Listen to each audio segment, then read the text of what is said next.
Jay said he also noticed that someone wrote, there's a lot of stuff about get those lefties off the air. To talk to And somebody wrote in, Yeah, that's good. Oh, get yeah. those communists off the air, you can but get the Oh, guy I from mean, Friends no, off that's fine. first because he's worse. Really? I don't know who's that's good for. Oh my word. So do we have 2.7 million verified? Yeah, that's like 2.7 million last quarter. In the last quarter. Okay. And that's not small donations alone, but she's saying that. That's in donations 2,700 and less. Yeah. That's hard. Well, yeah, That's hard money.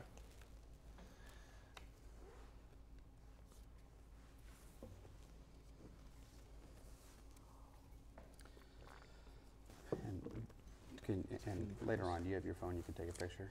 Oh yeah, I Yeah. turned it off. But Yeah. Well, afterward, maybe you could have somebody take a picture of like you and me and Pilar and Russell, so that we could maybe then, send it on the website, this sort of stuff. Yeah.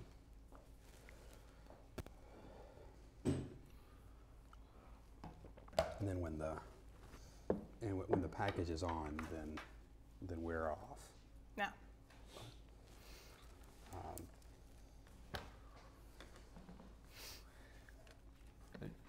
Where's Yoder at from the last quarter? Because I hadn't seen these numbers. He was at 1.3, I think it was. It was almost exactly half. Yeah. Okay. Yeah.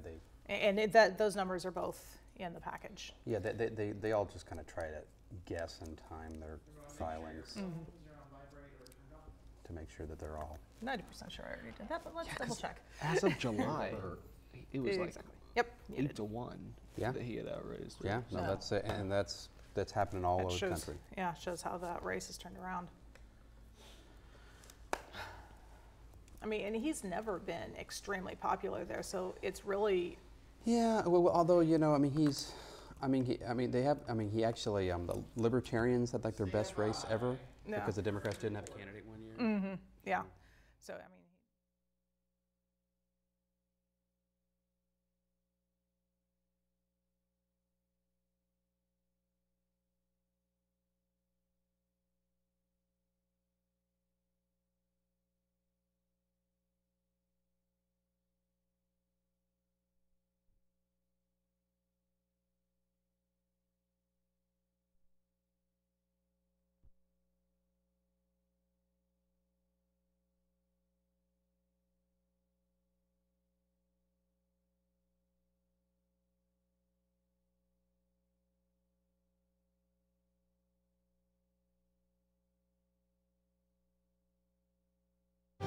A Democrat with a chance to win, an independent former Republican, and a city councilman looking for a new job. Just one set of unusual races in Sedgwick County this election year, plus a rerun of the 2016 special elections for the Kansas 4th District. Is it as close a race the second time around? And a neck-and-neck governor's race with no signs of anyone taking the lead. Today we're talking all things elections, right now on Kansas Week.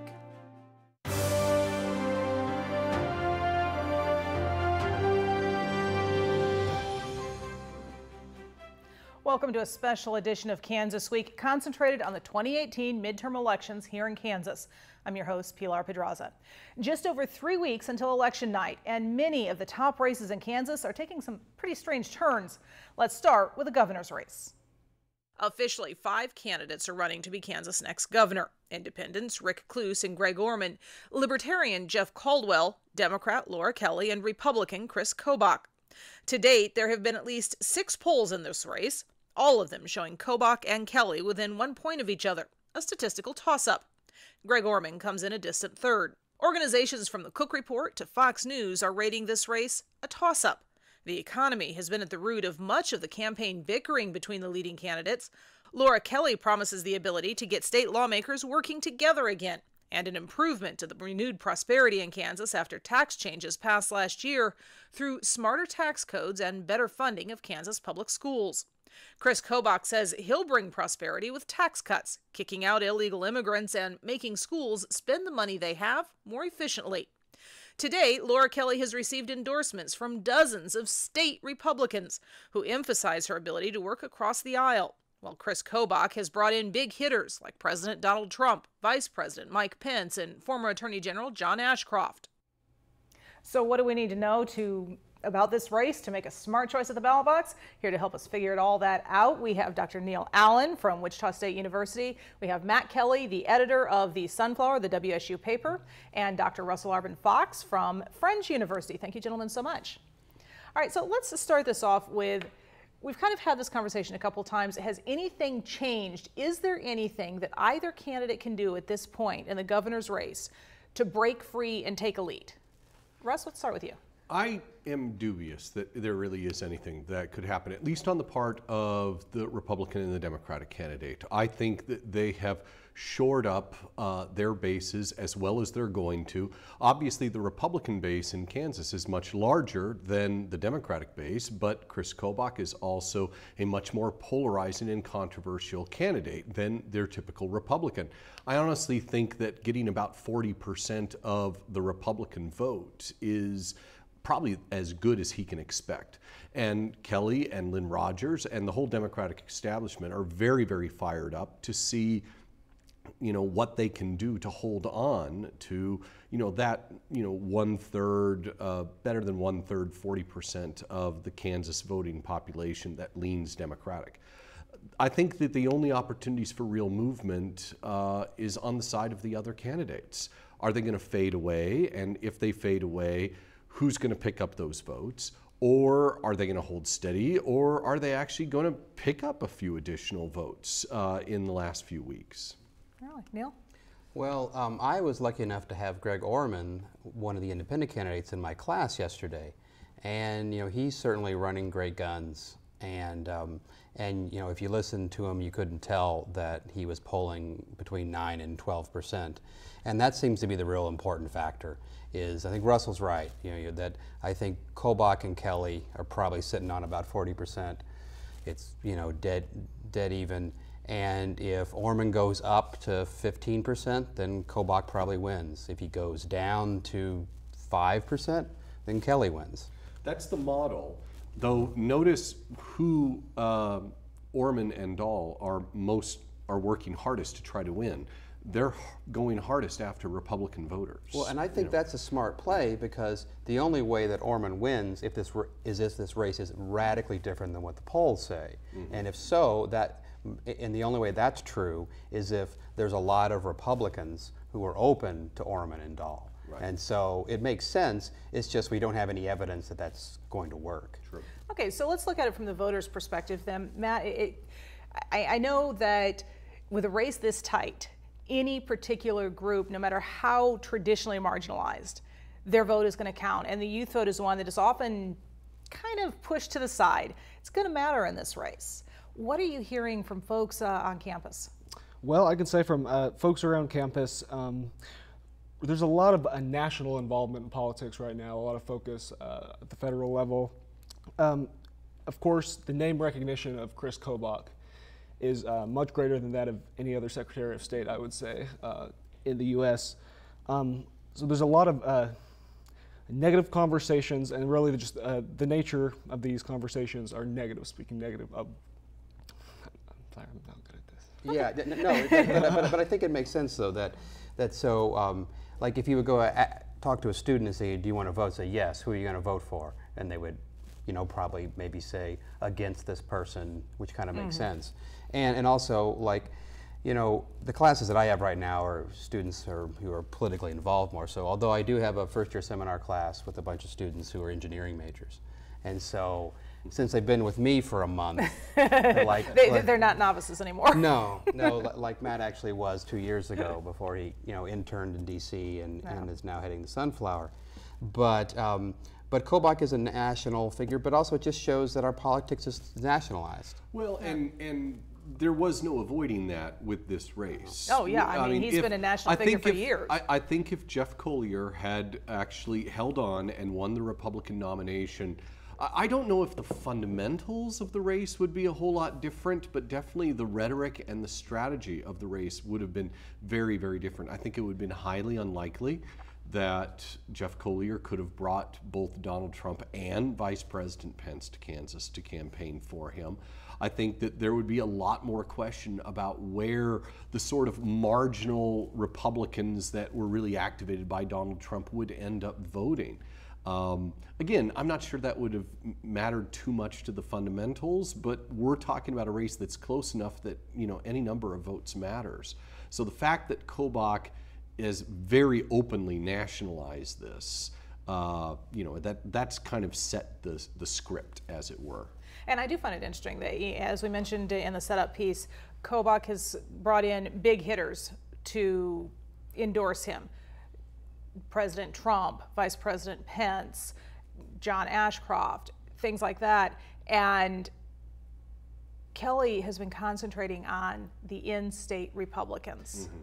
Yeah, I would say from watching the debate, Kelly was setting herself up somewhat more in that middle road. Just kind of from watching Orman's attacks, they seemed more pointed at Kelly because she's occupying the lane that he kind of sees himself as winning from in the middle. Yeah. Yeah, and also that, you know, it's I mean, clearly Kobach would like voters to think about Hillary Clinton and Nancy Pelosi and National Democrats when they think about Laura Kelly. Right. And Laura Kelly would like people to be thinking of Bill Graves and, you know. Well, I think specifically she wants them thinking about Sam Brownback. Yeah. And how much, you know, they disliked him. And that really is coming into play as we're looking at this the last couple of weeks. When I spoke with Kobach, he was very specifically, even then, I believe in the same things Brownback did. He just did it wrong. Right. You know, I believe we need to do those tax cuts for prosperity's sake, but we've got to pay for them by equal number of cuts, and that was the mistake that was made. Not that the tax cuts were a mistake. Yeah, and Kelly is saying what we've been doing the last year and a half is what we need to keep doing to improve the state. Right, and Matt, you got to interview Orman earlier. Just question.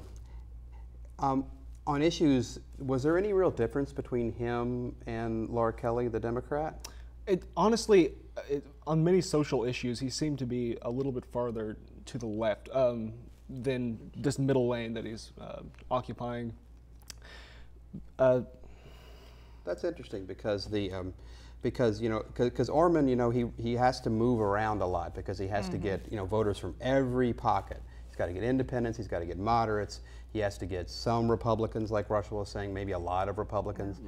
And it's a tough kind of thing to do, and it looks to me like, you know, we have passed the threshold of being able to do it. Yeah, because, you know, because usually with third-party candidates, if you get to around August, September, and you're polling in the 20s, you go up. If you get to August, September, and you're polling in the low teens, then you go down, and it looks like it's following the pattern. I have to wonder how much that congressional race in 2014 is hurting Orman now, because he was so closely identified as a Democrat then. Even though he was running as an independent, in the public's mind, he was identified as a Democrat. And I have to wonder how much of that is hurting him this time around. From speaking to him in depth several times, he's very much setting it up as an independence in the sense that if he is not elected governor, he has bucking the system. If you don't do that, then Kelly and Kobach, as different of figures as they are essentially going to give Kansans the same result, an establishment or a candidate from the predetermined two parties. And he's, from his statements, he would not tell me whether or not he sees one as ultimately better than the other if in a world where he does not become the next governor of Kansas. Yeah, and it's hard to believe that Greg Orman doesn't have a preference there. Yeah, very much so, especially given his personal history. Certainly. But we'll have to leave it at that because we've got other races to talk about. Another interesting race this year is a rematch. Challenger James Thompson versus sitting Congressman Ron Estes. It's a race that's had some mudslinging in it, as we saw in a debate right here on KPTS last week. Mr. Thompson, I will begin with you. You have in this campaign been targeted by advertising based on police reports from 2000 and 2001, alleging that you punched a male customer and on a different occasion slapped a female customer when you were employed as a bartender while you were in law school. This ad was paid for by the Republican Party and approved by Representative Estes. These ads are another example of the disgusting lies that are being perpetrated against me by my opponent. There was an incident in 2000 where a woman was thrown out of the nightclub that I worked at while I was putting myself through school, and she went down 4 days later and complained that I had slapped her. Where she got my name, I don't know. I have never once hit a woman. I've never once struck a woman in throwing them out of a club or anything else. What's disgusting about this is that case was dismissed. It wasn't me. That case was expunged from my record. The other case was a battery where I threw a guy out. In that case, I did hit him. He hit me when I was throwing him out, and I hit him back. What's sad about this, though, is Mr. Estes has used this as an example of something to put out into the public, even though he knows the truth of the matter. I mean, as Mr. Thompson just said, he did hit this bar patron of his. What he didn't say, that was included in the police report, was that the bouncers at the bar held the individual as he hit him and kicked him. That was the part that was shocking to me. And, you know, we all understand that when people are drinking, bar patrons are drinking, they sometimes can be belligerent. And that's why you have bouncers to take care of that. But just that physical violence that you'd want to do just to get back at somebody for not giving you a tip is a terrible thing to do. The incidents about slapping the young woman goes back to the case never was filed because the DA allowed the time limit to expire before it was brought forth. But as Mr. Thompson said, the incidents did happen. The woman was at the bar, and as he admitted tonight, he did hit the individual. Now, this was a race that in the special election in 2016 was separated by just 6 points. Far different from the win that Pompeo had in that same district a couple years previously. Sure. And Thompson has not, since that special election, has not stopped campaigning. He's been campaigning all the way through. So this is a really tight race, even though we really haven't seen any poll numbers on it. And I've got to say, as I'm hearing that sort of mudslinging going on, that's an indication of just how scared the incumbent is in this race. Am I wrong? Well, Russell, what do you think? For one thing, I don't think that these accusations that, came out almost immediately after the primaries, after James Thompson was officially the Democratic candidate to run against Estes, I don't think they have a whole lot of legs. I don't think a lot of people are talking about them. I don't think that it's changed a lot of people's opinions. I do think that Estes and more broadly the Sedgwick County Republican Party on a certain level was kind of unprepared to deal with a candidate that was going to stay focused for 19 whole months, building up as much momentum as possible. Look, the odds are very much against James Thompson. They were against James Thompson in the special election. They're against James Thompson now. But the thing is that when you have an establishment party that's used to the odds being in their favor, they don't really build a deep bench of people who are good at op research and people who are good at advertising. And frankly, people that are really good at being on the stump. Representative Estes, as demonstrated in this debate, I mean, he's perfectly capable of standing up in front of people and answering questions, but he has famously declined almost all opportunities to just really get out in the public and interact with voters. Whereas, James Thompson has taken the other tact. It really shows a stark difference, if nothing else, in the determination and the resourcefulness and the resources of the two different parties locally. That's exactly right. And I think on campus at Wichita State, if all you did was walk around campus and talk to people, you would think that James Thompson was going to win this race and win it by a lot. I think even off campus, the talk is of Thompson. And Matt, does that jive with what you see? Yeah, certainly. His presence is definitely felt. And I would find it interesting. Thompson is a gun-owning veteran, and yet here he is occupying the lane, having Bernie Sanders, up-and-coming progressive stars, Ocasio-Cruz from New York, campaigning on his behalf. So I find it interesting the tack that he is taking. It's not so much crossover appeal as it is a motivation, an up-and-coming. And that's certainly something that he feeds in and relies heavily on the young voters, which that energy is certainly felt. Right, but the trouble is in a midterm election, you can even double the number of young voters voting and still Estes will win this election.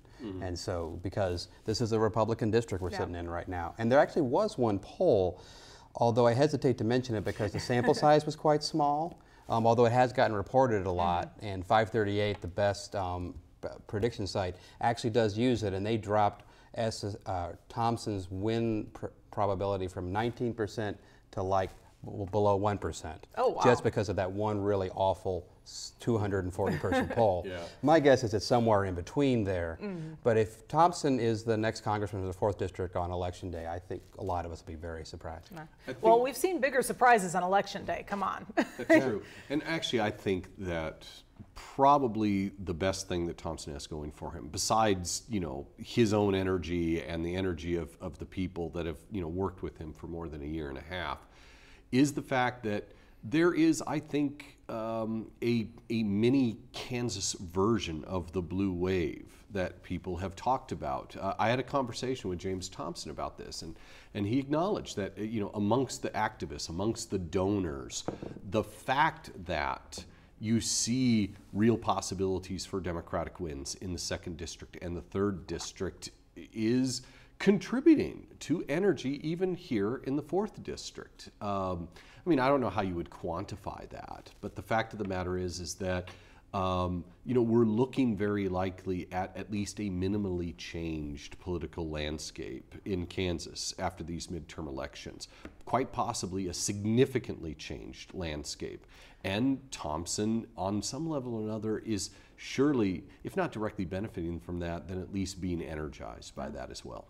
Well, Thompson and Estes isn't the only race we have going on for Congress. The 2 eastern Kansas congressional races are showing signs of turning Democrat and possibly unseating a sitting Republican. Several recent polls show Democrat Sharice Davids has a statistically valid lead over Republican incumbent Kevin Yoder in the 3rd District, basically the Kansas City area. In the last quarter, she out-fundraised him by a 2-to-1 margin. He's attacking her as a socialist, pointing out her support of a single-payer insurance system and desire to change how the U.S. handles prosecution of illegal immigration. She says Yoder wants to end health care protections for Kansans. In the next district over, Republican Steve Watkins is struggling in a battle with Democrat Paul Davis for an open seat in Congress. Davis, a well-known name in Kansas politics, has widespread support, and in recent weeks, Watkins has gotten in trouble over falsely claiming he started and developed a Middle Eastern business he didn't own, and because he's lived most of his life outside Kansas, voting here for the first time in a Topeka city election last year. So a couple of very interesting races, and I've talked with both you, Neil, and you, Russell, about both of these races at one point or another. We're talking Democrats, possibly 2 out of Kansas. Goes back to that point you were making about a possibly huge change coming in Kansas politics. And I do think that there is a reason to look at this as kind of a distinct small variation on the blue wave that people have been talking about nationally, because both Paul Davis and Sharice Davids are clearly benefiting from a population, you know, up in, you know, the Kansas City area, in Topeka, in the surrounding communities of Johnson County and so forth, where a lot of people are very tired of the Kansas Republican Party. They were tired of Sam Brownback. They were tired of Jeff Collier. And they're not impressed, terribly much so, to see the governor's race being led by someone who is so close to Donald Trump. And so, I mean, a lot of that can be reflected nationally, but some of it I think is very particular to these races. Paul Davis, of course, former gubernatorial candidate, wonderful name recognition. Came very close to taking out Sam Brownback. Exactly. And then Kevin Yoder, who's had, you know, his own, you know, kind of reputational issues, shall we say, within his district. Skinny dipping in the Black Sea and Dead Sea. You've got, you know, all of these local things merging with national things. I mean, I think the Democrats are right to be bullish on both of these 2 districts. I mean, clearly it's going to be close, especially the Davis-Watkins race. Sharice Davids, I think she's really pulling ahead. Yeah, so, and also I think just what was just the big news is, I mean, how much money she raised. Yes. I mean, that was $2.7 million this quarter. And also, that's not just somebody writing a check for $2.7 million. No. I mean, Matt, you covered campaign finance this spring at Open Secrets as part of our intern program at Wichita State. Can you explain how hard money works? Well, hard money, federal candidates can receive from one person up to $2,700 max. That's the cap. for primary and then again in the general. So that's not PACs, that's not super PAC money. That 2.7 for David's is small donations, and the bulk of those are not the maximum 2,700. And also, if this was a different year, we would see that number and think, okay, that clearly says that Kevin Yoder is toast. He's finished.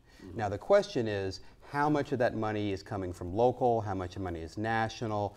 That is this just a case of, or if it's local, is it people that are living in Johnson County who are always going to vote for Sharice Davids, but now they're willing to give her lots of money. Yeah. But I mean, that's a giant number. Beto O'Rourke in Texas just raised $38 million in 3 months. I mean, it's just massive. Now, it's good for TV stations. Most of them, yeah. and so that's the one thing we know. And we'll see in a few weeks whether it's good for Democrats or not. Well, and an interesting point about that, too, is that actually the $1.3 million that Yoder raised would have been a record-setting amount. And David's doubled him up. It's a highly contested district, a district Yoder, 4-term sitting congressman, but this district did flip to one point to Hillary Clinton in 2016, so that's certainly been in play. One other thing that has to be mentioned is the fact that the state Democratic Party has not exactly gone all in on these two respective candidates, especially Steve Watkins. To a certain degree, there's been a little bit of, well, yes, we're happy we have someone running. You know, there's not a lot of organizational enthusiasm. Well, and I'm going to take the last point on this one, is that the National Republican Party has pulled support for Yoder in that race. So that also is very telling. But we do have one more race to talk about here, a little closer to home. Here in Sedgwick County, there are 3 races for the county commission that are pretty interesting. Running to represent southeast Sedgwick County in the 5th District, the incumbent Republican Jim Howell is facing a challenge from former Republican, now independent, and former Commissioner Jim Skelton. Howell replaced Skelton in 2014, beating Skelton's chosen successor. Skelton left due to a leg injury he says is no longer an issue. Howell has had several dust-ups with Commission Chairman David Dennis during his term. Democrat Lacey Cruz is looking to upset Richard Ranzow in the 4th District of northern Sedgwick County. Ranzow is arguably the Commission's most controversial member, with his statements on immigration and even refusing to speak with reporters from the local Spanish news program Noticias Univision Kansas. He barely survived the Republican primary. Lacey Cruz is a newcomer to politics. A hospice consultant, she helped organize Wichita's Women's March. She told the Wichita Eagle she's fighting for transparency and accountability in local government. Democrat Renee Duxler and Republican Pete Meitzner are fighting for the 1st District seat, representing northeast Sedgwick County. Meitzner is known to local voters after several years on the Wichita City Council. Duxler, another newcomer to politics, made waves when she combined forces with Lacey Cruz to produce the No More Old White Guys campaign, a tongue-in-cheek reminder to voters of the lack of diversity on the county commission. And I've got to say, I think that the entire dust-up in all 3 of these races is kind of speaking to an unhappiness with the status quo here. The one observation I want to make about what's going on in the Sedgwick County Commission races is the level of coordination that I have seen between the challengers and the county and state parties. I mean, I do not recall any time in the past when I saw county commission candidates regularly campaigning alongside congressional candidates, coordinating their volunteers, door knocking and phone calling together. There really is an excess of energy on the Democratic side, and it is spilling over to races that normally don't see much energy at all, like the county commission. Yeah. Well, and as we look at the Lacey Cruz and Drexler races, those are both cases where they're really trying to change the face of the commission. Now, with Skelton and Howell, Skelton's an old face, well known to those who follow the county commission. But these two would be completely new, different perspective, different gender, different age. They're in their 30s, not their 60s. It would really change the makeup of the commission. That's right, although looking at it now, it looks like the Democrats have Duxler, the better candidate that's able to raise more money, in the harder district, and Cruz, who's not raising so much money, in the easier district for Democrats because there's a large minority population. And it's partly shaping up to possibly be getting 45% in both. But frankly, the fact that Democrats can get close to getting 2 seats in Sedgwick County, that's a long way away from where they were 4 years ago. Okay, well, thank you guys so much. I appreciate you gentlemen for joining me. And I hope that this episode has helped you better understand the dynamics of the 2018 elections and help you make your decisions for Election Day come November 6th. For now, have a great week.